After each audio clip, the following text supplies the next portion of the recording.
شب موعود فرا رسید.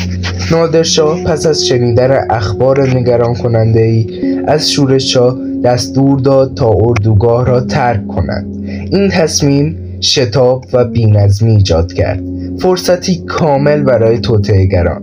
صالح خان به عنوان رئیس محافظان چیدمان نگهبانان را طوری تنظیم کرد که راه برای قاتلان باز باشد. بنابر روایات معتبر، قاتلان اصلی سربازی به نام علی قلی خان یا به روایتی دیگر یکی از افسران بود که با گروهی از افراد وارد چادر نادر شدند. نادر که از سر و صدا بیدار شد، با شمشیر خود از خودش دفاع کرد و حتی 2 مهاجم را زخمی کرد، اما در نهایت شمار آنها زیاد بود.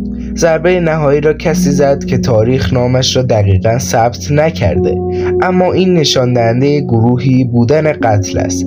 فریاد نادر: چه کسی است؟